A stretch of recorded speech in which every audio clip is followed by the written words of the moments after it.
गरुड़ पुराण सिंहावलोकन। नर श्रेष्ठ भगवान श्री नर नारायण और भगवती सरस्वती तथा व्यास देव को नमन करके पुराण की चर्चा करनी चाहिए। पुराण वाग्दम्य में गरुड़ पुराण का महत्वपूर्ण स्थान है, क्योंकि सर्वप्रथम परब्रह्म परमात्म प्रभु साक्षात भगवान विष्णु ने ब्रह्मादि देवताओं सहित देव देवेश्वर भगवान रुद्रदेव को सभी शास्त्रों में सारभूत तथा महान अर्थ बताने वाले इस गरुड़ महापुराण को सुनाया था। एक बार तीर्थ यात्रा के प्रसंग में सर्वशास्त्र परांगत शांत चित्त महात्मा सूत जी नैमिषारण्य में पधारे। वहाँ शौनकादि ऋषि मुनियों ने उनकी पूजा की और जिज्ञासा रूप में कुछ प्रश्न भी किए। प्रश्नों के समाधान में सूत जी ने गरुड़ महापुराण की कथा उन ऋषि महर्षियों को सुनाई। सूत जी ने ये कथा भगवान व्यास जी से सुनी थी। व्यास जी को ये कथा पितामह ब्रह्मा से प्राप्त हुई। वास्तव में मूल रूप से इस महापुराण को गरुड़ जी ने कश्यप ऋषि को सुनाया था।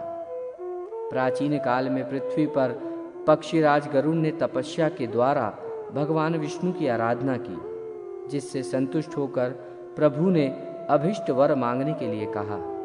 गरुड़ ने भगवान से निवेदन किया कि नागों ने मेरी माता विनता को दासी बना लिया है। हे देव, आप प्रसन्न होकर मुझे ये वरदान प्रदान करें कि मैं उनको जीत कर अमृत प्राप्त करने में समर्थ हो सकूं और माँ को नागों की माता कद्रु की दासता से मुक्त करा सकूं। मैं आपका वाहन बनूं और नागों को निदीर्ण करने में समर्थ हो सकूं, तथा जिस प्रकार पुराण संहिता का रचनाकार हो सकूं वैसा ही करने की कृपा करें। भगवान श्री हरि ने पक्षीराज गरुड़ को ये अभिष्ट वरदान प्रदान किए तथा कहा कि आप अत्यंत शक्ति संपन्न होकर मेरे वाहन बनेंगे। विषयों के विनाश की शक्ति भी आपको प्राप्त होगी। मेरी कृपा से आप मेरे ही महात्म को कहने वाली पुराण संहिता का प्रणयन करेंगे। जैसा मेरा स्वरूप कहा गया है वैसा ही आप में भी प्रकट होगा। आपके द्वारा प्रणीत ये पुराण संहिता आपके गरुड़ नाम से लोक में प्रसिद्ध होगी। हे विनतासुत, जिस प्रकार देव देवों के मध्य में मैं ऐश्वर्य और श्री रूप में विख्यात हूँ, उसी प्रकार हे गरुड़ सभी पुराणों में ये गरुड़ महापुराण भी ख्याति अर्जित करेगा। जैसे विश्व में मेरा कीर्तन होता है, वैसे ही गरुड़ नाम से आपका भी संकीर्तन होगा। हे पक्षी श्रेष्ठ, आप मेरा ध्यान करके उस पुराण का प्रणयन करें। भगवान के द्वारा ये वरदान दिए जाने के बाद इसी संबंध में कश्यप ऋषि के द्वारा पूछे जाने पर गरुड़ ने इसी पुराण को उन्हें सुनाया। कश्यप ने इस गरुड़ महापुराण का श्रवण करके गारुड़ी विद्या के बल से एक जले हुए वृक्ष को भी जीवित कर दिया था।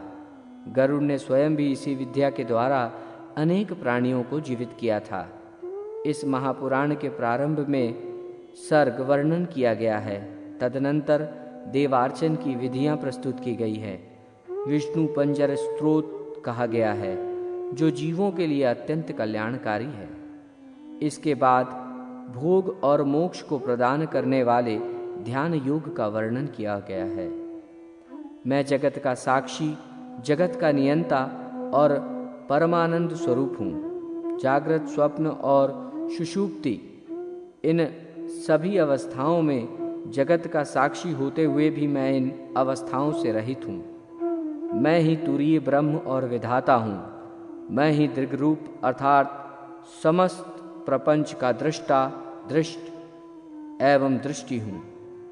मैं ही निर्गुण, मुक्त, बुद्ध, शुद्ध, प्रबुद्ध, अजर, सर्वव्यापी, सत्य स्वरूप एवं शिव स्वरूप परमात्मा हूँ। इस प्रकार जो विद्वान इन परम पद परमेश्वर का ध्यान करता है, वे निश्चय ही ईश्वर का साम रूप प्राप्त कर लेता है। ये स्वयं श्री हरि भूत भावन भगवान शंकर से कहते हैं कि हे श्रुवत शंकर, आपसे ही इस ध्यान योग की चर्चा मैंने की है।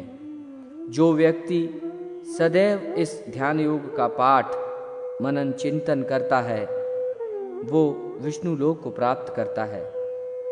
भगवान रुद्र जी पूछते हैं, हे प्रभु, मनुष्य किस मंत्र का जाप करके इस अथाह संसार सागर से पार हो सकता है? इस पर श्री हरि ने उत्तर दिया कि परब्रह्म परमात्मा नित्य परमेश्वर भगवान विष्णु की सहस्त्र नाम से स्तुति करने पर मनुष्य भव सागर को पार कर सकता है। इस क्रम से समस्त पापों का विनष्ट करने वाले विष्णु सहस्त्र नाम स्तोत्र को भगवान ने उन्हें सुनाया। ये विष्णु सहस्त्र नाम इस पुराण में प्रस्तुत हैं, जो अन्य विष्णु सहस्त्र नामों से भिन्न है। भगवान विष्णु की आराधना के बाद भगवान सूर्य की पूजा का भी वर्णन मिलता है। तदनंतर जीवों का उद्धार करने वाली पुण्य प्रदायिनी सर्वदेवमय मृत्युंजय पूजा का निरूपण हुआ है तथा मृत्युंजय जप की महिमा भी प्रस्तुत की गई है। ये मंत्र मृत्यु और दरिद्रता का मर्दन करने वाला है तथा शिव, विष्णु, सूर्य आदि सभी देवों का कारणभूत है। ओम जुम सह ये महामंत्र अमृतेश के नाम से कहा जाता है।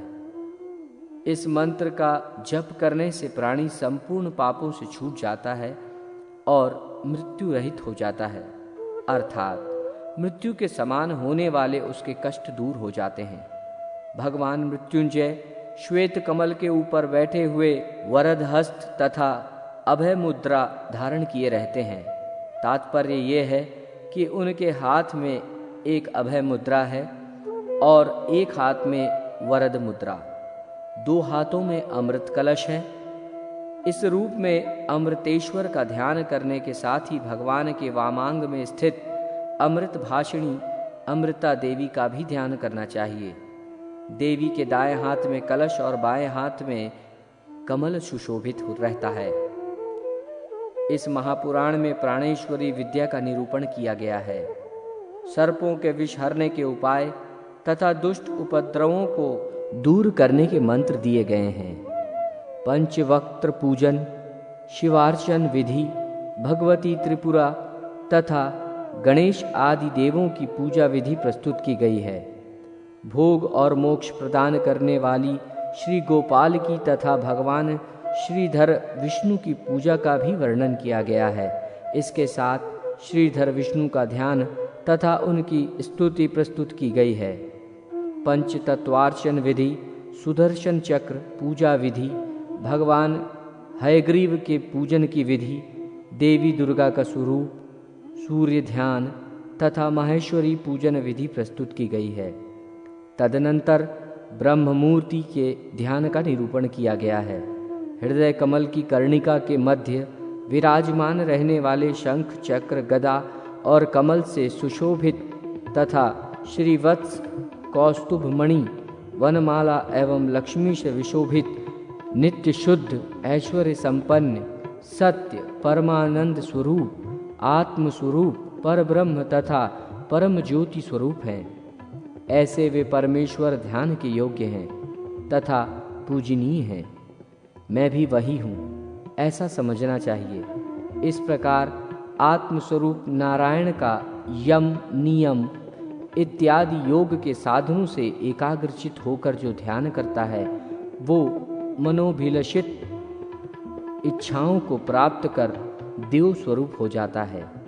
यदि निष्काम होकर उन हरि की मूर्ति का ध्यान और स्वतन करे तो मुक्ति प्राप्त हो जाती है। इसके बाद विविध सालग्राम शिलाओं के लक्षण, वास्तु मंडल पूजा की विधि तथा प्रसाद लक्षण प्रस्तुत किए गए हैं। देव प्रतिष्ठा की भी सामान्य विधि बताई गई है। वर्ण एवं आश्रम धर्मों का निरूपण किया गया है। इसके साथ ही सदाचार और शौचाचार की महत्ता बताई गई है। वर्णाश्रम धर्म का निरूपण करते हुए ब्रह्मा जी ने व्यास जी से कहा कि परमात्म प्रभु परमेश्वर की पूजा ब्राह्मण, क्षत्रिय, वैश्य और शूद्र इन चारों वर्णों को अपने अपने धर्म के अनुसार करनी चाहिए। उनके द्वारा पृथक पृथक रूप से ही उनके धर्मों का वर्णन किया गया है। यजन, याजन, दान, प्रतिग्रह, अध्ययन और अध्यापन, ये 6 कर्म ब्राह्मण के धर्म बताए गए हैं। दान, अध्ययन तथा यज्ञ ये क्षत्रिय तथा वैश्य के साधारण धर्म हैं। शस्त्रोपजीवी होना तथा प्राणियों की रक्षा करना क्षत्रियों का विशेष धर्म है। पशुपालन, कृषि कर्म तथा व्यापार ये वैश्य वर्ण की वृत्ति कही गई है। द्विजाति की सेवा शूद्र का कर्तव्य माना गया है। शिल्पकारी उनकी आजीविका कही गई है। इसी प्रकार आश्रम धर्म का भी वर्णन हुआ है। भिक्षाचरण, गुरुश्रूषा, स्वाध्याय तथा अग्नि कार्य ये ब्रह्मचारियों के धर्म बताए गए हैं। अग्निहोत्र धर्म का पालन तथा कहे गए अपने विहित कर्मों के अनुसार जीविकोपार्जन पर्व रात्रि को छोड़कर अन्य रात्रियों में धर्मपत्नी का सहवास, देवता, पितर तथा अतिथि गणों की विधिवत पूजा में संलग्न रहना और श्रुतियों तथा स्मृतियों में कहे गए धर्मों के अनुसार अर्थोपार्जन करना ये गृहस्थों के धर्म कहे गए हैं। इसके साथ ही संस्कारों का भी वर्णन किया गया है, जिसके अनुसार गर्भाधान से लेकर मृत्यु पर्यंत के संस्कार बताए गए हैं। क्षत्रिय, ब्राह्मण और वैश्य बालकों के लिए उपनयन संस्कार की अनिवार्यता का दिग्दर्शन कराया गया है। गृहस्थाश्रम के धर्म में स्त्रियों के कर्तव्य का भी विवेचन हुआ है। स्त्रियों को अपने पति की आज्ञा का पालन करना चाहिए, यही उनका परम धर्म है। जिस घर में पति पत्नी के मध्य किसी प्रकार का विरोध नहीं होता, उस घर में धर्म, अर्थ और काम इस त्रिवर्ग की अभिवृद्धि होती है। जो स्त्री पति की मृत्यु के पश्चात अथवा उसके जीवित रहते हुए अन्य पुरुष का आश्रय नहीं लेती, वो इस लोक में यश प्राप्त करती है और अपने पतिव्रत के प्रभाव से परलोक में जाकर पार्वती के साहचर्य में आनंद प्राप्त करती है। अग्निहोत्र का पालन, पृथ्वी पर शयन, मृगचर्म का धारण, वन में निवास, दूध, मूल, फल तथा निवार का भक्षण, निषिद्ध कर्म का परित्याग, त्रिकाल संध्या, ब्रह्मचर्य का पालन और देवता तथा अतिथि की पूजा, ये वानप्रस्थी का धर्म है। सभी प्रकार के आरंभों का परित्याग, भिक्षा से प्राप्त अन्न का भोजन, वृक्ष की छाया में निवास, अपरिग्रह, अद्रोह, सभी प्राणियों में समान भाव, प्रिय तथा अप्रिय की प्राप्ति में एवं सुख एवं दुख में समान स्थिति, शरीर की ब्रह्म और आंतरिक शुद्धता, वाणी में संयम, परमात्मा का ध्यान, सभी इंद्रियों का निग्रह, धारणा तथा ध्यान में तत्परता और भाव शुद्धि, ये सभी परिवारजक या सन्यासी के धर्म कहे गए हैं। इसके साथ ही अहिंसा, प्रिय और सत्य वचन, पवित्रता, क्षमा तथा दया सभी आश्रमों का और वर्णों का सामान्य धर्म कहा गया है।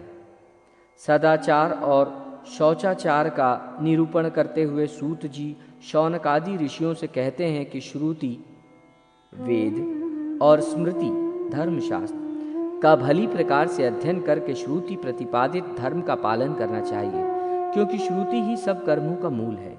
श्रुति में कहा गया धर्म परम धर्म है। स्मृति और शास्त्र से प्रतिपादित धर्म अपर धर्म है। यदि उपलब्ध श्रुतियों में कोई कर्म ज्ञात नहीं हो रहा है तो उसको स्मृति शास्त्र के अनुसार जानकर करना चाहिए, क्योंकि स्मृति शास्त्र भी श्रुति मूलक होने के कारण ही मर्म के बोध में प्रमाण माने जाते हैं। कर्म मार्ग का दर्शन कराने के लिए श्रुति और स्मृति ये नेत्र स्वरूप हैं। यदि इन दोनों से दिशा निर्देश नहीं मिल पाता तो सदाचार, शिष्टाचार, धर्म का पालन करना चाहिए।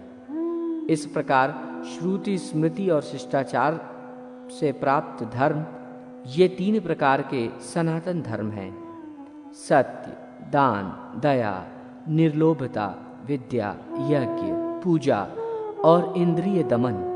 ये 8 शिष्टाचार के पवित्र लक्षण कहे गए हैं। यहाँ प्रातःकाल जागने से लेकर रात्रि में सोने तक पालन करने योग्य गृहस्थ के धर्म का वर्णन भी हुआ है। गृहस्थ को ब्रह्म मुहूर्त में निंद्रा का परित्याग करके धर्म और अर्थ का भली भांति चिंतन करना चाहिए। शौच आदि क्रियाओं से निवृत्त होकर दंत धावन स्नान करके समाहित होकर संध्योपासन, तर्पण, देवार्चन आदि नित्य क्रिया संपन्न करनी चाहिए। शौचादि क्रियाओं की शुद्धि का विस्तृत वर्णन यहाँ हुआ है। शुद्धि 2 प्रकार की है, पहली ब्राह्म्य तथा दूसरी आभ्यंतरिक। मिट्टी तथा जल से की जाने वाली ब्राह्म्य शुद्धि और भावों की शुद्धि आभ्यंतरिक शुद्धि मानी गई है। आचमन को शुद्धि का प्रमुख अंग माना गया है। दृष्ट और अदृष्ट दोनों प्रकार का हित संपादन होने के कारण प्रातः काल के स्नान की अत्यधिक प्रशंसा की गई है। शरीर अत्यंत मलिन है, उसमें स्थित 9 छिद्रों से सदैव मल निकलता रहता है। अतः प्रातः काल का स्नान शरीर की शुद्धि का हेतु, मन को प्रसन्न रखने वाला तथा रूप और सौभाग्य की वृद्धि करने वाला है। ये शोक और दुख का विनाशक है। गंगा स्नान की विशेष महिमा है। गंगा स्नान से सर्वविध पापों का नाश होता है। शास्त्रों में 3 करोड़ मंदेह नामक राक्षस माने गए हैं। वे दुरात्मा राक्षस सदैव प्रातः काल उदित हो रहे सूर्य देव को खा जाने की इच्छा रखते हैं। अतः सूर्य देव से पूर्व स्नान करके संध्योपासन कर्म नहीं करना सूर्य देव का ही घातक है। जो लोग यथाविधि स्नान कर यथाधिकार संध्योपासन करते हैं, वे मंत्र से पवित्र किए गए अनल रूपी अर्ध से उन मंदेह नामक राक्षसों को जला देते हैं। दिन और रात का जो संधि काल है, वही संध्या काल होता है। ये संध्या काल सूर्योदय से पूर्व 2 घड़ी पर्यंत रहता है। जो उपासक प्रातः काल नित्य गायत्री मंत्र का जप करता है, वो कमलपत्र की भांति पाप से संलिप्त नहीं होता। इस संसार में 8 मंगल हैं: ब्राह्मण, गौ, अग्नि, हिरण्य, घृत, सूर्य, जल और राजा। सदैव इनका दर्शन और पूजन करना चाहिए तथा यथासाध्य अपने दाहिने करके ही चलना चाहिए।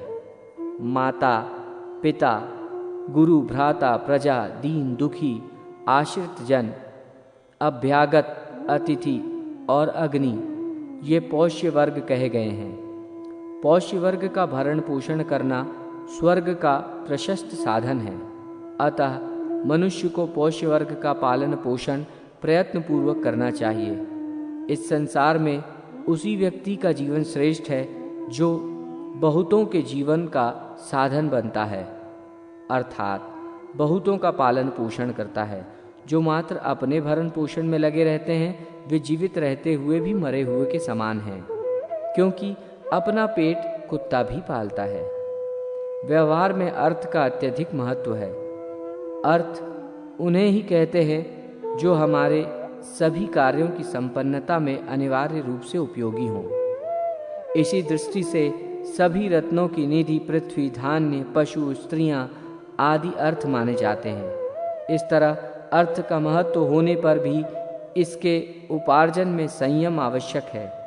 शास्त्र सम्मत विधि से अर्जित धन के लाभांश से सभी लोगों को पितृगण, देवगण तथा ब्राह्मणों की पूजा करनी चाहिए। ये संतुष्ट होकर धनोपार्जन से अज्ञानवश हुए दोष को निसंदेह शांत कर देते हैं। विद्या, शिल्प, वेतन, सेवा, गौरक्षा, व्यापार, कृषि, वृत्ति, भिक्षा और व्याज, ये 10 जीवन व्यापन के साधन हैं। नित्य, नैमित्तिक, काम्य, क्रीड़ांग, मलापर्षण, मार्जन, आचमन और अवगाहन, ये 8 प्रकार के स्नान बताए गए हैं। प्रातःकाल पूजा पाठ आदि धार्मिक कृत्य के लिए स्नान किया जाता है, उसी को नित्य स्नान कहा गया है। चांडाल, शव निष्ठा तथा रजस्वला आदि के स्पर्श के बाद जो स्नान किया जाता है वो नैमित्तिक कहलाता है।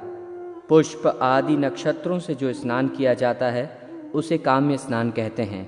इन स्नानों को तीर्थ का अभाव होने पर उष्ण जल अथवा किसी प्रकार की प्राप्त कृत्रिम जल से संपन्न कर लेना चाहिए। भूमि से निकला हुआ जल पवित्र होता है। इस जल की अपेक्षा पर्वत से निकलने वाले झरने का जल पवित्र होता है। इससे भी बढ़कर पवित्र जल सरोवर का है। उसकी अपेक्षा नदी का जल पवित्र है। नदी के जल से तीर्थ जल श्रेष्ठ है। इन सभी जलों की अपेक्षा गंगा का जल परम पवित्र है। गंगा के श्रेष्ठतम जल से जीवन पर्यंत किए गए पापों का विनाश शीघ्र हो जाता है। मनुष्य आचार, सदाचार, शौचाचार से ही सब कुछ प्राप्त कर लेता है। संध्या, स्नान, जप, होम, देव और अतिथि पूजन, इन षटकर्मों को प्रतिदिन करना कर्तव्य है। पंच महायज्ञों में अध्ययन और अध्यापन, ब्रह्म यज्ञ, तर्पण, पितृयज्ञ, होम देव यज्ञ, बलि वैश्व देव, भूत यज्ञ तथा अतिथि का पूजन मनुष्य यज्ञ है। गृहस्थ को दिन का यथा योग्य 5 विभाग करके पितृगण, देवगण की अर्चा और मानवोचित कार्य करना चाहिए। जो मनुष्य अन्न दान करके सर्वप्रथम ब्राह्मण को भोजन कराकर अपने मित्रगणों के साथ स्वयं भोजन करता है, वह देह त्याग के बाद स्वर्गलोक के सुख का अधिकारी बन जाता है। अभ्यक्ष भक्षण, चोरी और अगम्यागमन करने से व्यक्ति का पतन हो जाता है। सदाचार एवं धर्म का पालन करने वाला अधिकारी मनुष्य साक्षात केशव विष्णु ही माना गया है। कलयुग में दान धर्म का विशेष महत्व है। सतपात्र में श्रद्धा पूर्वक किए गए अर्थ का प्रतिपादन दान कहलाता है। इस लोक में ये दान भोग अथवा परलोक में मोक्ष प्रदान कराने वाला है। मनुष्य को चाहिए कि वह न्यायपूर्वक अर्थ का उपार्जन करे, क्योंकि न्यायपूर्वक उपार्जित अर्थ का ही दान भोग सफल होता है। जल से तृप्ति, अन्नदान से अक्षय सुख, तिलदान से अभीष्ट संतान, दीपदान से उत्तम नेत्र, भूमिदान से समस्त अभिलषित पदार्थ, सुवर्ण दान से दीर्घायु, ग्रहदान से उत्तम भवन तथा रजत दान से उत्तम रूप की प्राप्ति होती है। वस्त्र प्रदान करने से चंद्रलोक तथा अश्वदान करने से अश्विनी कुमार के लोक की प्राप्ति होती है। वृषभ का दान देने से विपुल संपत्ति और गोदान से सूर्य लोक की प्राप्ति होती है। यान और सैया का दान करने पर भार्या भयभीत को अभय प्रदान करने से ऐश्वर्य की प्राप्ति होती है। धान्य दान से शाश्वत अविनाशी सुख तथा वेदाध्यापन से ब्रह्मा का सानिध्य लाभ होता है। गाय को घास देने से पापों से मुक्ति हो जाती है। ईंधन के लिए काष्ठ आदि का दान करने से व्यक्ति प्रदीप्त अग्नि के समान तेजस्वी हो जाता है। रोगियों के रोग शांति के लिए औषधि, तेल आदि पदार्थ एवं भोजन देने वाला मनुष्य रोग रहित, सुखी और दीर्घायु हो जाता है। जो मनुष्य परलोक में अक्षय सुख की अभिलाषा रखता है, उसे अपने लिए संसार या घर में जो वस्तु सर्वाधिक प्रिय है, उस वस्तु का दान गुणवान ब्राह्मण को करना चाहिए। दान धर्म से बढ़कर श्रेष्ठ धर्म इस संसार में प्राणियों के लिए कोई दूसरा नहीं है। गौ, ब्राह्मण, अग्नि तथा देवों को दिए जाने वाले दान से जो मनुष्य मोहवश दूसरों को रोकता है, वो पापी तिर्यक पक्षी की योनि को प्राप्त करता है। दान धर्म के बाद प्रायश्चित का निरूपण किया गया है। ब्रह्म हत्या, मदिरापान, स्वर्ण की चोरी और गुरुपत्नी गमन, ये 4 महापाप कहे गए हैं। इन सभी का साथ करने वाला 5वां महापात ही होता है। गौहत्या आदि जो अन्य पाप हैं, वे उपपातक में माने गए हैं। इन सभी पापों का प्रायश्चित विधान यहाँ प्रस्तुत किया गया है।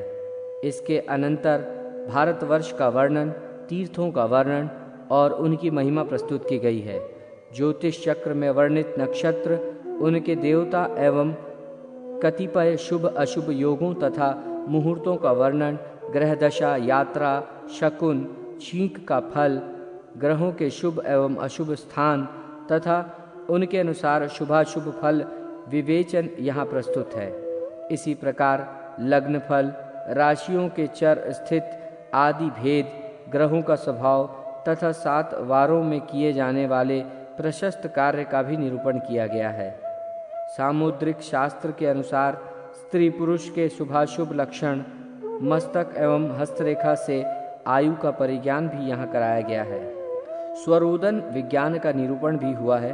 तिथि, नक्षत्र आदि व्रतों का निरूपण, चातुर्मास्य व्रत का निरूपण, शिवरात्रि व्रत कथा तथा व्रत विधान, एकादशी महात्म आदि प्रस्तुत किया गया है।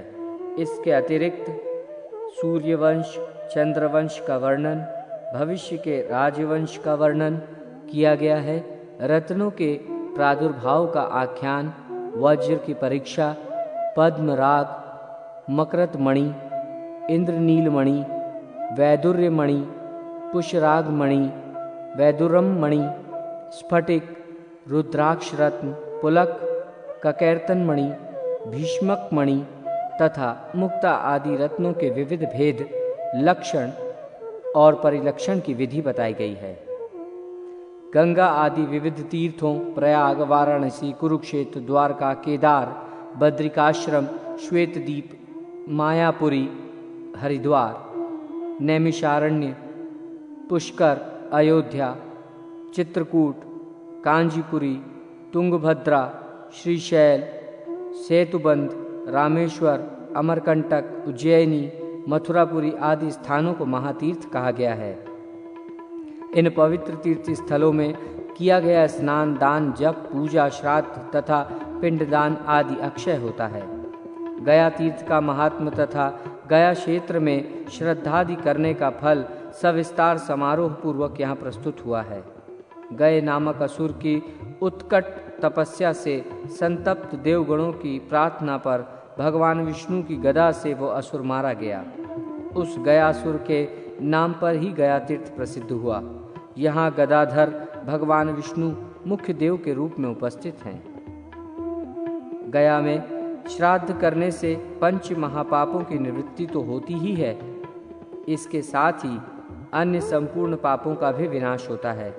जिनकी संस्कार रहित दशा में मृत्यु हो जाती है अथवा जो मनुष्य, पशु या चोर द्वारा मारे जाते हैं, जिनकी मृत्यु सर्प के काटने से होती है, वे सभी गया श्राद्ध के पुण्य से उन्मुक्त होकर स्वर्ग चले जाते हैं। गया में पिंडदान करने मात्र से पितरों को परम गति प्राप्त होती है। गया तीर्थ में पितरों के लिए पिंडदान करने से मनुष्य को जो फल प्राप्त होता है, 100 करोड़ वर्षों में भी उसका वर्णन नहीं किया जा सकता। यहाँ तक कहा गया है कि गया गमन मात्र से ही व्यक्ति पितृ ऋण से मुक्त हो जाता है। कहते हैं गया में भगवान विष्णु पितृ देवता के रूप में विराजमान रहते हैं। पुंडरीकाक्ष उन भगवान जनार्दन का दर्शन करने पर मनुष्य अपने तीनों ऋणों से मुक्त हो जाता है। गया क्षेत्र में कोई ऐसा स्थान नहीं है जहाँ पर तीर्थ नहीं है। 5 कोश के क्षेत्रफल में स्थित गया क्षेत्र में जहाँ तहाँ भी पिंडदान करने वाला मनुष्य अक्षय फल को प्राप्त कर अपने पितृगणों को ब्रह्मलोक प्रदान करता है।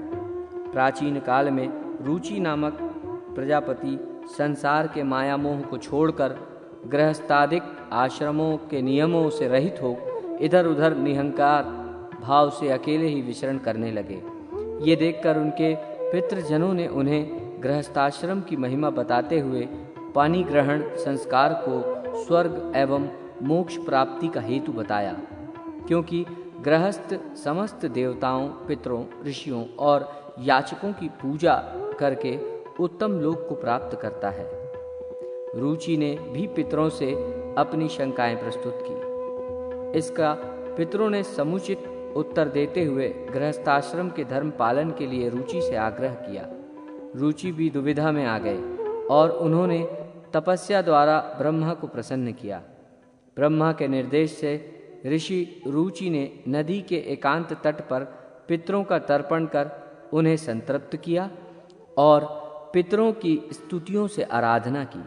पितृजनों ने संतुष्ट हो प्रकट होकर रुचि को मनोरमा पत्नी तथा पुत्रादि की प्राप्ति करने का वरदान दिया और ये भी कहा कि जो मनुष्य भक्ति पूर्वक इस स्तुति से हम पितरों को संतुष्ट करेगा, उससे प्रसन्न होकर हम लोग उसे उत्तम भोग, आत्म विषयक उत्तम ज्ञान, आयु आरोग्य तथा पुत्र पौत्रादि प्रदान करेंगे। अतः कामनाओं की पूर्ति चाहने वाले श्रद्धालुओं को निरंतर इस स्रोत से पितरों की स्तुति करनी चाहिए। तदनंतर द्रव्य शुद्धि एवं कर्म विपाक प्रायश्चित विधान, शांतपान, कृच्छु, पराक तथा चांद्रायणादि व्रतों के विविध स्वरूपों को दर्शाया गया है। इसके साथ ही ऋषि, महर्षि तथा देवताओं द्वारा प्रतिपादित नीति शास्त्र का विवेचन किया गया है, जो सभी के लिए हितकर तथा पुण्य, आयु एवं स्वर्गवादि को प्रदान करने वाला है। जो मनुष्य धर्म, अर्थ, काम और मोक्ष इस पुरुषार्थ चतुष्षष्टि की सिद्धि चाहता है, उसे सदैव सज्जनों की ही संगति करनी चाहिए। दुर्जनों के साथ रहने से इस लोक तथा परलोक में हित संभव नहीं है। दूसरों की निंदा, दूसरों का धन ग्रहण, पराई स्त्री के साथ परिहास तथा पराये घर में निवास कभी नहीं करना चाहिए। मनुष्य को दुर्जनों के संग का परित्याग कर साधुजनों की संगति करनी चाहिए और दिन रात पुण्य का संचय करते हुए नित्य अपनी अनित्यता का स्मरण रखना चाहिए। नरक में निवास करना अच्छा है, किंतु दुष्चरित्र के घर में वास करना उचित नहीं है। नरकवास के कारण पाप विनष्ट हो जाते हैं, किंतु दुष्चरित्र के घर में निवास करने से पाप विनष्ट नहीं होते। जो बाल्यावस्था में विद्याध्ययन नहीं करते, फिर युवावस्था में कामातुर होकर यौवन तथा धन को नष्ट कर देते हैं, वे वृद्धावस्था में चिंता से जलते हुए शिशिर काल में कुहासे से झुलसने वाले कमल के समान संतप्त जीवन व्यतीत करते हैं। इसके बाद राजनीति का वर्णन किया गया है। राजा को सत्यपरायण तथा धर्मपरायण होना चाहिए। जो धार्मिक राजा गौ ब्राह्मण के हित में रत रहता है, वही जितेंद्रिय राजा प्रजा के पालन में समर्थ हो सकता है। जो राजा शास्त्र सम्मत तथा युक्त सिद्धांतों का उल्लंघन करता है, वो निश्चित ही इस लोक तथा परलोक दोनों में नष्ट हो जाता है। सत्य के पालन से धर्म की रक्षा होती है। सदा अभ्यास करने से विद्या की रक्षा होती है। मार्जन के द्वारा पात्र की रक्षा होती है और शील के द्वारा कुल की रक्षा होती है।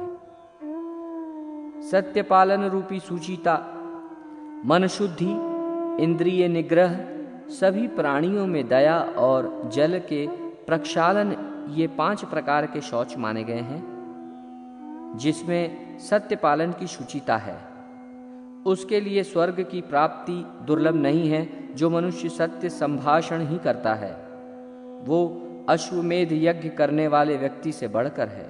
जिस व्यक्ति ने एक बार भी हरि इन 2 अक्षरों से युक्त शब्द का उच्चारण कर लिया, वो अपने कटि प्रदेश में परिकर बांधकर मुक्ति प्राप्त करने के लिए तैयार रहता है। ऐसा मनुष्य मोक्ष का अधिकारी होता है। इस प्रकार मनुष्य को उन्नति के पथ पर ले जाने वाले नीति से युक्त कल्याणकारी वचनों का संग्रह इस महापुराण में प्राप्त होता है, जिसे ग्रहण कर मानव शाश्वत सुखानुभूति से लाभान्वित हो सकता है। तदनंतर भगवान के विभिन्न अवतारों की कथा तथा पवित्रता महात्म्य में ब्राह्मण पत्नी अनुसूया एवं भगवती सीता के पतिव्रत का आख्यान मिलता है। रामचरित्र वर्णन, हरिवंश वर्णन तथा महाभारत की कथा और बुद्ध आदि अवतारों की कथा का वर्णन भी यहाँ प्राप्त होता है। इसके बाद आयुर्वेद का प्रकरण प्रारंभ होता है। भगवान धन्वंतरि प्रोक्त संपूर्ण आयुर्वेद को अष्टांग आयुर्वेद कहा गया है।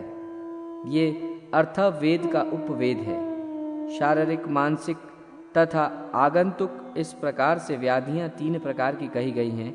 प्रस्तुत गुरु पुराण में मुख्य रूप से निदान, स्नान, चिकित्सा स्थान, कल्प स्थान और उत्तर तंत्र में कौमार्य तंत्र एवं भूत विद्या आदि विषयों का ही निरूपण हुआ है। साथ ही गवायुर्वेद, अश्व चिकित्सा, गज चिकित्सा आदि का भी संक्षेप में निर्देश हुआ है। गरुड़ पुराण के आयुर्वेद प्रकरण के प्रथम 20 अध्यायों में निदान स्थान के विषय वर्णित है। किस कारण से रोग उत्पन्न हुआ है, रोग के लक्षण क्या है, जिससे रोग का निर्णय हो सके, इत्यादि विषय निदान शब्द में अभिप्रेत हैं। इससे प्रारंभ में ज्वर, रक्त, पित्त, श्वास, राजयक्ष्मा, मदात्यय, अर्श, अतिसार, मूत्राघात, प्रमेह, गुल्म, पांडु, कुष्ठ, वात दोष आदि रोगों के उत्पत्तिजनक कारणों तथा उनके लक्षणों का वर्णन हुआ है। गुरु पुराण का ये वर्णन आचार्य वाग्भट्ट के अष्टांग हृदय से बहुत अंशों से साम्य रहता है। इसके बाद लगभग 40 अध्यायों में विभिन्न रोगों की चिकित्सा हेतु औषधियों का निरूपण हुआ है। अमुक रोग होने पर अमुक अमुक औषधियों का प्रयोग करना चाहिए। इनके निर्माण की तथा अनुपान आदि की विधि बताई गई है। एक ही रोग के लिए अनेक औषधिक योगों को भी बताया गया है।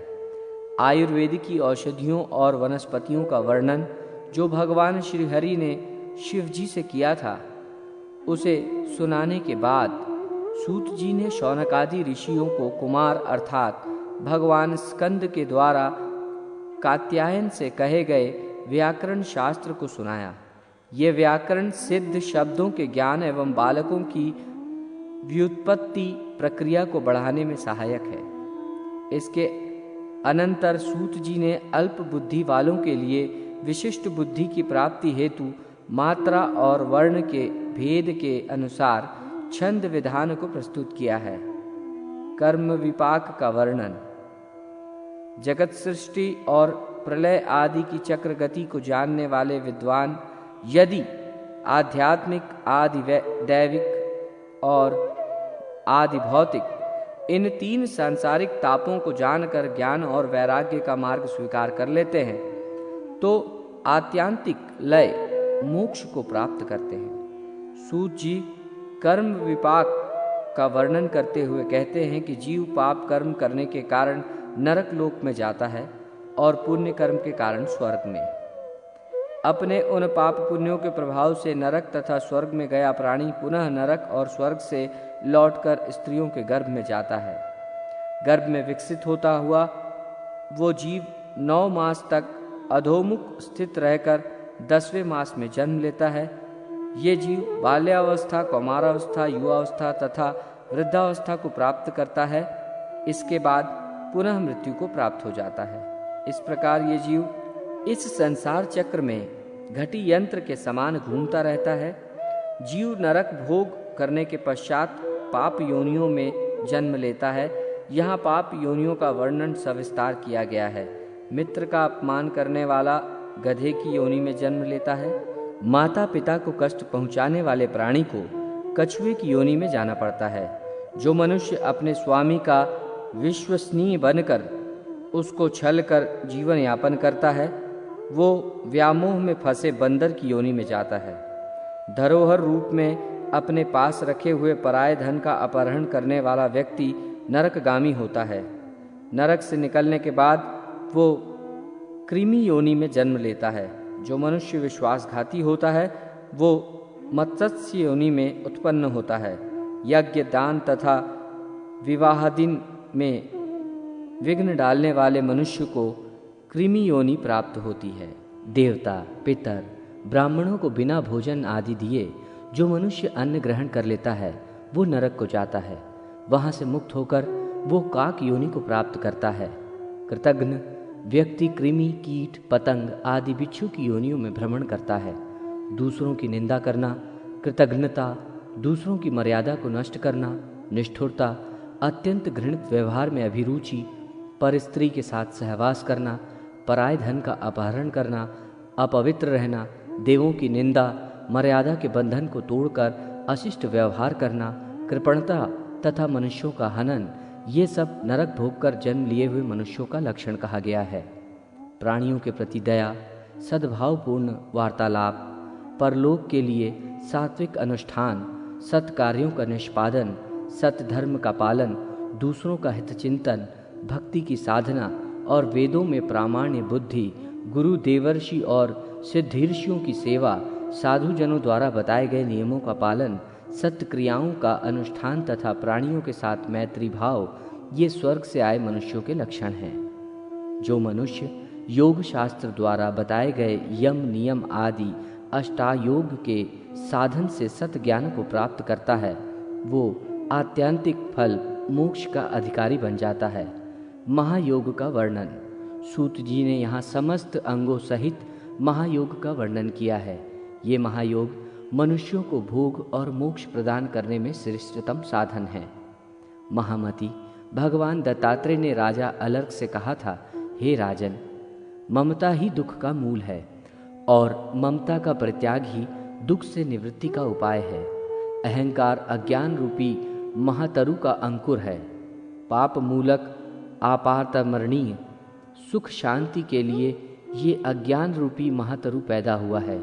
जो लोग ज्ञान रूपी कुल्हाड़ी से अज्ञान रूप महावृक्ष को काटकर वे परब्रह्म में लीन हो जाते हैं, तदनंतर ब्रह्म रस को प्राप्त कर उसका भली भांति पान करके प्राज्ञ पुरुष नित्य सुख एवं परम शांति को प्राप्त करते हैं। जो लोग माया पाश से आबद्ध हैं, वे सभी नित्य नैमित्तिक ही कार्य करते हैं और उसी में अंत तक लगे रहते हैं। इस कारण उन्हें परमात्मा का ऐक्य प्राप्त नहीं होता। जो पुनः इस संसार में जन्म लेते हैं, जो अज्ञान से मोहित हैं, वे ज्ञान योग प्राप्त करके अज्ञान से मुक्त हो जाते हैं। उसके बाद वो जीवन मुक्त योगी न कभी मरता है, न कभी दुखी होता है, न रोगी होता है, न संसार के किसी बंधन से आबद्ध होता है, न वो पापों से युक्त होता है, न तो नरक यातना का ही दुख भोगना पड़ता है और न उसे गर्भवास में जाना पड़ता है। वो स्वयं अपव्यय नारायण स्वरूप हो जाता है। इस प्रकार की अनन्य भक्ति से वो योगी भोग और मोक्ष प्रदान करने वाले भगवान नारायण को प्राप्त कर लेता है।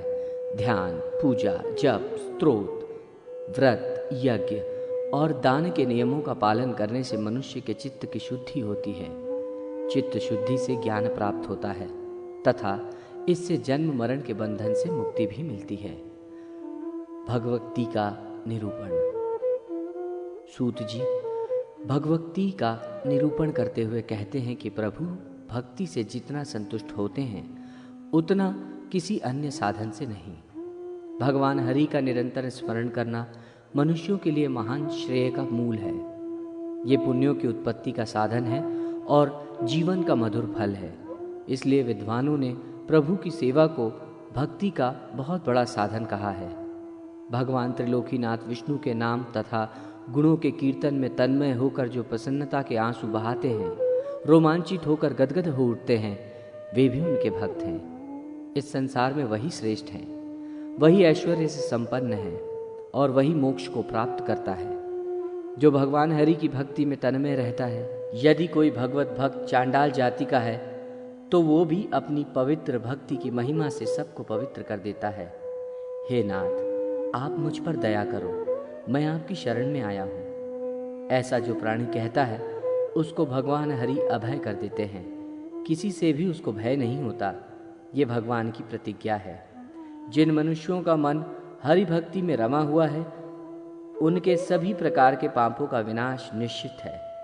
हाथ में पाश लेकर खड़े हुए अपने दूत को देखकर यमराज उसके कान में कहते हैं कि हे दूत, तुम उन लोगों को छोड़ देना जो मधुसूदन विष्णु के भक्त हैं। मैं तो अन्य दुराचारी पापियों का स्वामी हूँ। भक्तों के स्वामी स्वयं श्री हरि हैं। श्री विष्णु ने सर्वदा कहा है, यदि दुराचारी मनुष्य भी मुझ में अनन्य भक्ति रखता है तो वो साधु ही है, क्योंकि उसने ये निश्चित कर लिया है कि भगवान की भक्ति के समान अन्य कुछ भी नहीं है। भगवान हरि में जिस मनुष्य की भक्ति रहती है उसके लिए धर्म, अर्थ और काम, इस त्रिवर्ग का कोई महत्व नहीं है, क्योंकि परम सुख रूप मुक्ति उसके हाथ में ही सदा रहती है। इस संसार रूपी विश्व वृक्ष के अमृत के समान दो फल हैं। एक फल है भगवान केशव की भक्ति और दूसरा फल है उनके भक्तों का सत्संग। नाम संकीर्तन की महिमा का वर्णन करते हुए सूत जी कहते हैं कि मुक्ति के कारण भूत, अनादि, अनंत, अज, नित्य, अव्यय और अक्षय भगवान विष्णु को जो व्यक्ति नमन करता है वो समस्त संसार के लिए नमस्कार के योग्य हो जाता है। स्वप्न में भी भगवान नारायण का नाम लेने वाला मनुष्य अपनी अक्षय पाप राशि को विनष्ट कर देता है। यदि कोई मनुष्य जागृत अवस्था में परात्पर प्रभु का नाम लेता है तो फिर उसके विषय में कहना ही क्या। हे कृष्ण, हे अच्युत, हे अनंत, हे वासुदेव, आपको नमस्कार है। ऐसा कहकर जो भक्ति भाव से विष्णु को प्रणाम करते हैं वे यमपुरी में नहीं जाते। सूर्य के उदित हो जाने पर जैसे अंधकार विनष्ट हो जाता है, वैसे ही हरि का नाम संकीर्तन करने से प्राणियों के पाप समूह का विनाश हो जाता है। सूत जी कहते हैं कि सभी शास्त्रों का अवलोकन करके तथा पुनः पुनः विचार करने पर एक ही निष्कर्ष निकलता है कि मनुष्य को सदैव नारायण का ध्यान करना चाहिए। इस लोक और परलोक में प्राणियों के लिए जो दुर्लभ है, जो अपने मन में भी नहीं सोचा जा सकता, वो बिना मांगे ही ध्यान मात्र करने से भगवान मधुसूदन प्रदान कर देते हैं। पाप कर्म करने वालों की शुद्धि का ध्यान के समान अन्य कोई साधन नहीं है। ये ध्यान पुनर्जन्म देने वाले कारणों को भस्म करने वाली योगाग्नि है। भगवान का भक्त अनासक्त भाव से यदि अपने सभी कर्मों को विष्णु के चरणों में समर्पित करता है तो उसके कर्म साधु हो या असाधु बंधन कारक नहीं होते। इसके अनंतर श्री सूत जी भगवान शिव द्वारा कही गई नारसिंह स्तुति का वर्णन करते हैं। इसके साथ ही कलामृत स्तोत्र का भी वर्णन किया गया है, जो देवर्षि नारद के पूछने पर शिव जी ने कहा था। तदनंतर मार्कंडेय मुनि के द्वारा कहे गए मृत्यु को निवारण करने वाले इसके बाद प्राणियों को सब कुछ प्रदान करने वाले अच्युत स्तोत्र का वर्णन किया गया है।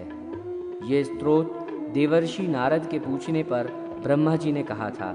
सूत जी ने इस स्तोत्र की अत्यधिक महिमा का वर्णन किया है। आचार कांड के अंत में ब्रह्म ज्ञान और शंग योग, आत्मज्ञान तथा गीता सार का निरूपण किया है। जीव का अंतिम लक्ष्य मुक्ति है। ये मुक्ति जीव को तभी प्राप्त होती है जब ये पुर्यष्टक तथा त्रिगुणात्मिका प्रकृति का परित्याग कर देता है। जीव को मुक्ति प्राप्त करने के लिए प्रकृति से स्वयं को अलग करना अनिवार्य है। इसके लिए शब्द आदि विषयों के प्रति अनासक्त होना आवश्यक है। प्राणायाम, जप, प्रत्याहार, धारणा, समाधि और ध्यान, ये 6 योग के साधन हैं। इंद्रिय संयम से पापक्षय और पापक्षय से देवप्रीति सुलभ होती है। देवप्रीति मुक्ति एवं मुक्ति साधन की ओर उन्मुख होने के लिए प्रथम एवं अनिवार्य साधन है। आत्मज्ञान। भगवान नारद जी कहते हैं, कर्मों से भवबंधन और ज्ञान होने से जीव की संसार से मुक्ति हो जाती है। इसलिए आत्मज्ञान का आश्रय करना चाहिए। जो आत्मज्ञान से भिन्न ज्ञान है उसे अज्ञान कहा जाता है।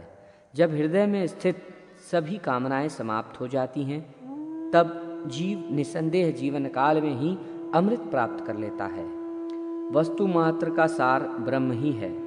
तजोरूप ब्रह्म को एक अखंड परम पुण्य रूप समझना चाहिए। जैसे अपनी आत्मा सबको प्रिय है वैसे ही ब्रह्म सबको प्रिय है, क्योंकि आत्मा ही ब्रह्म है। सभी तत्वज्ञ ज्ञान को सर्वोच्च मानते हैं। इसलिए चित्त का आलंबन बोध स्वरूप आत्मा ही है। ये आत्मविज्ञान है, ये पूर्ण है, शाश्वत है। जागते, सोते तथा सुषुप्तावस्था में प्राप्त होने वाला सुख पूर्व सुख रूप ब्रह्म का ही एक शूद्र अंश समझना चाहिए। हे नारद, मैं अनंत हूँ, हमारा ज्ञान भी अनंत है। मैं अपने में पूर्ण हूँ, आत्मा के द्वारा अनुभूत, अतः सुख में मैं ही हूँ। सात्विक, राजस और तामस गुण से संबंधित भावों में मैं ही नित्य परे रहता हूँ। मैं शुद्ध हूँ, अमृत स्वरूप हूँ, मैं ही ब्रह्म हूँ। मैं प्राणियों के हृदय में प्रज्वलित वो ज्योति हूँ जो दीपक के समान उनके अज्ञान रूपी अंधकार को विनष्ट करती रहती है। यही आत्मज्ञान की स्थिति है। गीता सार। गीता सार का वर्णन करते हुए भगवान नारद जी से कहते हैं, हे नारद, आत्म कल्याण ही परम कल्याण है। उस आत्मज्ञान से उत्कृष्ट और कुछ भी नहीं है। आत्मा देह रहित, रूप आदि से हीन, इंद्रियों में अतीत है। मैं आत्मा हूँ। संसार आदि संबंध के कारण मुझे किसी प्रकार का दुख नहीं है। जैसे आकाश में विद्युत अग्नि का प्रकाश होता है, वैसे हृदय में आत्मा के द्वारा आत्मा प्रकाशित होती है।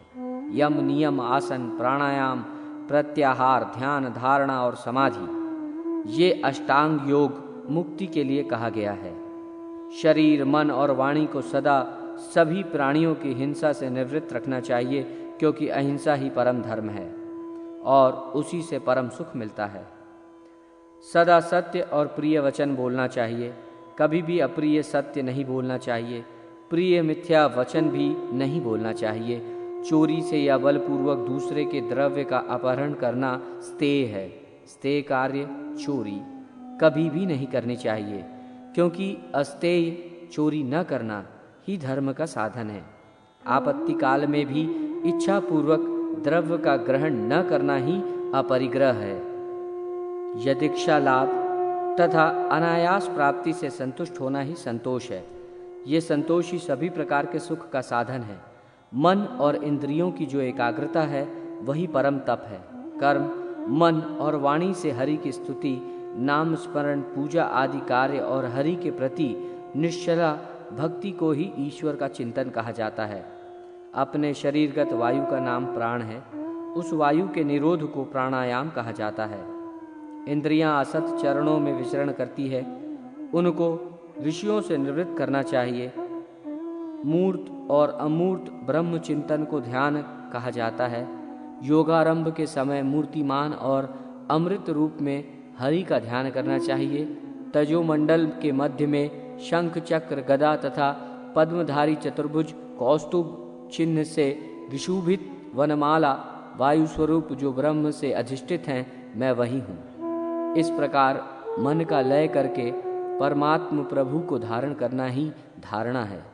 मैं ही ब्रह्म हूँ और ब्रह्मा ही मैं हूँ। इस प्रकार अहम और ब्रह्म पदार्थ का तादात्म्य रूप ही समाधि है। ब्रह्म गीता का सार तत्व वर्णन करते हुए भगवान कहते हैं कि ये सिद्ध ही परमात्मा है। उसी परमात्मा से आकाश, आकाश से वायु, वायु से अग्नि, अग्नि से जल तथा जल से पृथ्वी की उत्पत्ति हुई है, जो इस जगत प्रपंच की भी जन्मदात्री हैं। जागृत, स्वप्न तथा सुषुप्ति की अवस्थाओं से परे वो ब्रह्म अपने निर्गुण स्वभाव में ही रहता है। उस क्रियाशील शरीर के साथ रहने तथा न रहने की स्थिति में भी वो नित्य शुद्ध स्वभाव वाला ही है। उसमें कोई विकृति नहीं आती है।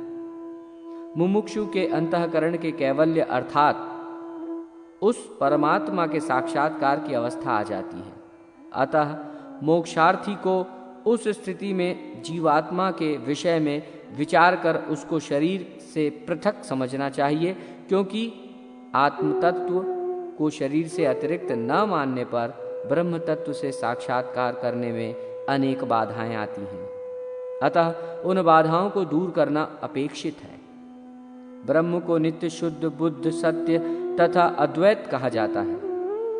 ये आत्म तत्व परम ज्योति स्वरूप है। ये चिदानंद है। ये सत्य, ज्ञान और अनंत है। यही तत्वमसि है, ऐसा वेदों का भी कथन है। मैं ब्रह्मा हूं। सांसारिक विषयों से जो परे रहता है, मैं वही निर्लिप्त देव हूं। मैं तो वही अनादि देवी देवेश्वर परब्रह्म ही हूं, जिसके आदि और अंत का ज्ञान किसी को भी नहीं है। यही गीता का सार है। इसको सुनकर मनुष्य ब्रह्म में लीन हो सकता है, अर्थात उसे जीवन मुक्ति प्राप्त हो सकती है। गरुड़ पुराण का महत्व। आचार कांड के अंतिम अध्याय में गरुड़ पुराण का महत्व वर्णित है। भगवान श्री हरि भूत भावन रुद्र से कहते हैं कि मैंने गरुड़ पुराण का सार भाग आपको सुना दिया, जो भोग एवं मोक्ष प्रदान करने वाला है। ये विद्या, यश, सौंदर्य, लक्ष्मी और आरोग्य आदि का कारक है। जो मनुष्य इसका पाठ करता है या सुनता है, वो सब कुछ जान लेता है और अंत में उसका परम कल्याण हो जाता है। जिस व्यक्ति के घर में ये महापुराण रहता है, उसको इसी जन्म में सब कुछ प्राप्त हो जाता है। इस महापुराण को पढ़ने एवं सुनने से मनुष्य को धर्म, अर्थ, काम और मोक्ष, इन चारों पुरुषार्थों की सिद्धि हो जाती है। जो मनुष्य इस पुराण के एक भी श्लोक का पाठ करता है, उसकी अकाल मृत्यु नहीं होती है। पक्षी श्रेष्ठ गरुड़ जी के द्वारा कहा गया ये महापुराण धन्य है। ये सबका कल्याण करने वाला है। धर्मकांड प्रेतकल्प। धर्मकांड में सर्वप्रथम भगवान श्री नारायण को नमस्कार किया गया है। तदनंतर देवक्षेत्र नैमिषारण्य में शौनकादि श्रेष्ठ मुनिगण सूत जी महाराज से प्रश्न करते हैं कि कुछ लोगों का कहना है कि शरीरधारी जीव एक शरीर के बाद दूसरे शरीर का आश्रय ग्रहण करता है, जबकि दूसरे विद्वानों का कहना है कि प्राणी को मृत्यु के पश्चात यमराज की यातनाओं का भोग करने के बाद दूसरे शरीर की प्राप्ति होती है। इन दोनों में क्या सत्य है, ये बताने की कृपा करें। सूत जी महाराज प्रश्न को सुनकर प्रसन्न होते हैं और इस प्रकार कथा का वर्णन करते हैं। एक बार विनीता पुत्र गरुड़ के हृदय में इस ब्रह्मांड के सभी लोगों को देखने की इच्छा हुई।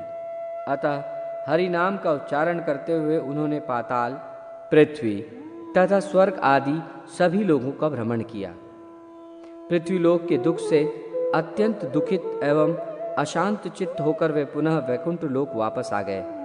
वैकुंठ लोक में मृत्युलोक के समान रजोगुण तथा तमोगुण आदि की प्रवृत्ति नहीं है, केवल शुद्ध सत्व गुण की ही प्रवृत्ति है।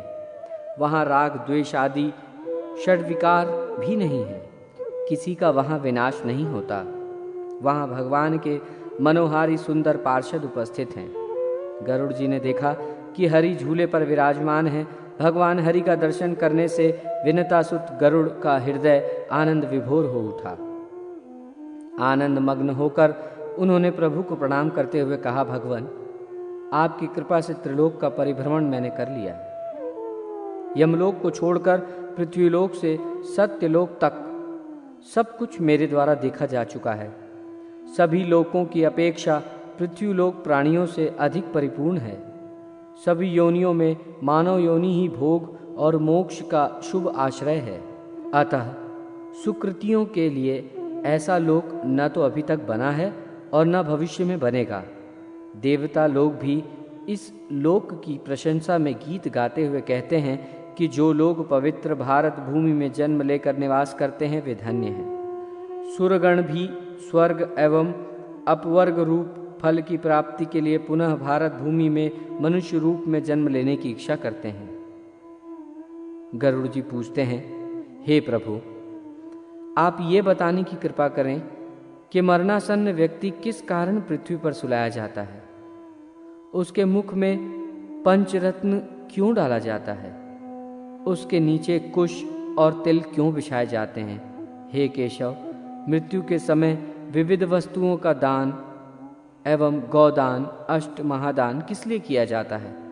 प्राणी कैसे मरता है और मरने के बाद कहाँ जाता है? उस समय प्राणी अतिवाहिक शरीर कैसे प्राप्त करता है? अग्नि देने वाले पुत्र पौत्र उसे कंधे पर क्यों ले जाते हैं? शव में घृत लेप क्यों किया जाता है? शव के उत्तर दिशा में यम सूक्त का पाठ क्यों होता है? मरे हुए व्यक्ति को पीने के लिए जल एक ही वस्त्र धारण करके क्यों दिया जाता है? शव का दाह संस्कार करने के पश्चात उस व्यक्ति को अपने परिजनों के साथ बैठकर भोजन आदि क्यों नहीं करना चाहिए?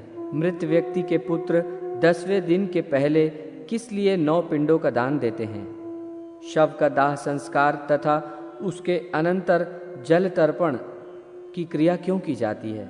किस विधान से पितरों को पिंडदान देना चाहिए?